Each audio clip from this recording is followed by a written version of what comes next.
శ్రీకాళహస్తిలోని భారత scouts and guides ఆధ్వర్యంలో విజయవాడ వరద బాధితులను ఆదుకోండి అంటూ స్కౌట్స్ విద్యార్థులు పట్టణంలో విరాళాల సేకరణ కార్యక్రమాన్ని నిర్వహించారు. శ్రీకాళహస్తిలోని బాలికల ఉన్నత పాఠశాలలో విరాళాల సేకరణలో వచ్చిన మొత్తం 33,000 రూపాయలను డీడీ రూపంలో భారత స్కౌట్స్ అండ్ గైడ్స్ తిరుపతి జిల్లా కార్యాలయ కమిషనర్ రమేష్ బాబుకు అందజేశారు.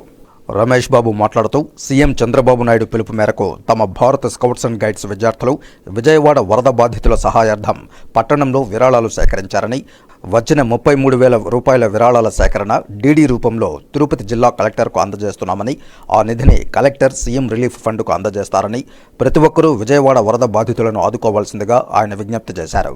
విరాళాలు సేకరించిన భారత స్కౌట్స్ అండ్ గైడ్స్ విద్యార్థులకు అభినందనలు తెలియజేశారు. శ్రీకాళహస్తిలోని భారత్ స్కౌట్స్ అండ్ గైడ్స్ కి చెందిన జడ్పీ గర్ల్స్ స్కూల్, అలాగే బాబోగ్రహారం పురపాలక ఉన్నత పాఠశాల విద్యార్థులు గత 3 రోజులుగా ఇంటింటికి వెళ్లి విరాళాలు సేకరించారు. ఈ విరాళాలు సేకరించిన మొత్తాన్ని డీడీ రూపంలో మనం కలెక్టర్ గారికి అందజేస్తాము.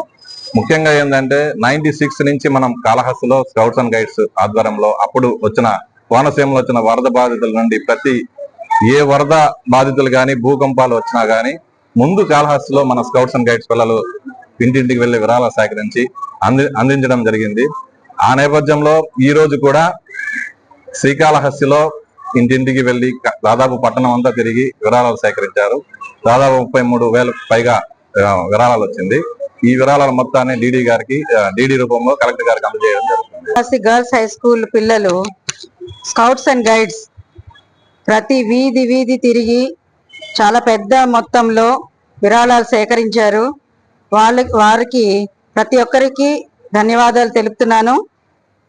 ఈ విరాళం అనేది ప్రత్యేకించి వరద బాధితులకి చేర్చాలనే ఉద్దేశంతో చేస్తున్నాము.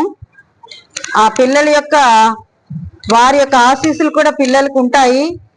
తర్వాత పిల్లలకి ఈ విధంగా చేయటం వలన సమస్యలు వచ్చినప్పుడు పక్కవారికి, తోటి మానవుడికి ఎలా సహాయం చేయాలనేది ఖచ్చితంగా తెలియజేయడం అనేది ఒక ఉద్దేశంతో చేయబడుతున్నది.